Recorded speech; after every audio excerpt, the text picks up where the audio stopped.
ಓಂ ನಮೋ ಭಗವತೆ ರುದ್ರಾಯ. ಕಾರ್ತೀಕ ಮಾಸದಲ್ಲಿ ದೈಹಿಕ ಪೂಜೆ ಮಾಡುವ ಮಹತ್ವವನ್ನು ಹೇಳುವ ಒಂದು ಸಣ್ಣ ಕತೆ ಕೇಳೋಣ ಬನ್ನಿ. ಪೂರ್ವದಲ್ಲಿ ಕಾವೇರಿ ನದಿಯ ತೀರದಲ್ಲಿ ಶಿವಶರ್ಮ ಎಂಬ ಬ್ರಾಹ್ಮಣ ಬಾಲಕನು ವಾಸವಾಗಿದ್ದನು. ಆದರೆ ಕೆಟ್ಟ ಸ್ನೇಹಿತರ ಸಹವಾಸದಿಂದ ಆ ಬಾಲಕ ನಾಸ್ತಿಕನಾಗಿದ್ದ, ದೇವರ ಮೇಲೆ ನಂಬಿಕೆ ಇಲ್ಲದವನಾಗಿದ್ದ. ಹಾಗೆ ಅವನು ಅವರ ತಂದೆ ತಾಯಿ ಮಾತುಗಳನ್ನು ಕೇಳುತ್ತಾ ಇರಲಿಲ್ಲ. ಆದರೆ ಅವನ ತಂದೆ ಸದಾಚಾರ ಸಂಪನ್ನನು, ಧರ್ಮವನ್ನು ಪಾಲಿಸುವಂತಹ ಒಳ್ಳೆ ವ್ಯಕ್ತಿಯಾಗಿದ್ದರು. ಒಂದು ದಿನ ತಂದೆ ಮಗನಿಗೆ ಹೇಳಿದರು, ಮಗ, ನಿನ್ನ ಈ ಕೆಟ್ಟ ಕೆಲಸದಿಂದಾಗಿ ನಾವು ಸಮಾಜದಲ್ಲಿ ಮುಖ ಎತ್ತಲು ಸಾಧ್ಯವಾಗುತ್ತಿಲ್ಲ. ಈಗ ಕಾರ್ತೀಕ ಮಾಸವಾಗಿದೆ.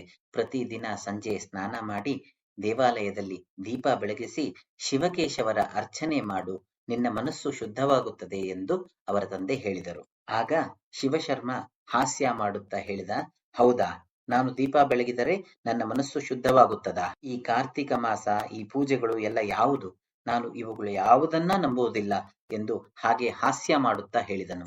ಹಾಗೆ ಅವನು ಶಿವಕೇಶವರನ್ನು ಕೂಡ ನಿಂದಿಸಿದನು. ಇದನ್ನು ಕೇಳಿ ಕೋಪಗೊಂಡ ತಂದೆ ಶಿವಶರ್ಮನಿಗೆ ಶಾಪ ನೀಡಿದನು. ನಿಜ, ದೇವರನ್ನು ದೂಷಿಸುವಂತ ಅಷ್ಟು ದುರಹಂಕಾರ ನಿನಗೆ, ಇಲಿಯಾಗಿ ಕಾಡು ಪಾಲಾಗು ಅಂತ ಶಾಪ ಕೊಟ್ಟರು ಅವನಿಗೆ. ಆಗ ಶಿವಶರ್ಮ ತಾನು ಮಾಡಿದ ತಪ್ಪು ತಿಳಿದು ಅವರ ತಂದೆಯ ಕಾಲಿಗೆ ಬಿದ್ದು ಕ್ಷಮೆ ಕೇಳಿದನು. ಆದರೆ ಅವರ ತಂದೆ, ನಾನು ಕೊಟ್ಟ ಶಾಪ ತಿರಸ್ಕರಿಸಲಾಗುವುದಿಲ್ಲ.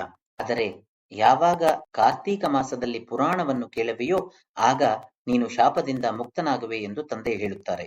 ಆ ಶಾಪದ ಪರಿಣಾಮವಾಗಿ ಮಗನು ಇಲಿಯ ರೂಪದಲ್ಲಿ ಕಾಡಿನ ಒಂದು ಮರದ ಪೊಟರೆಯೊಳಗೆ ವಾಸವಾಗಿರುತ್ತಾನೆ. ಒಂದು ದಿನ ವಿಶ್ವಾಮಿತ್ರ ಮುನಿಗಳು ಶಿಷ್ಯರೊಂದಿಗೆ ಆ ಕಾಡಿನಲ್ಲಿ ನಡೆದುಕೊಂಡು ಹೋಗುತ್ತಿದ್ದರು. ಅವರು ಒಂದು ಮರದ ಕೆಳಗೆ ವಿಶ್ರಾಂತಿ ಪಡೆಯಲು ನಿಲ್ಲುತ್ತಾರೆ.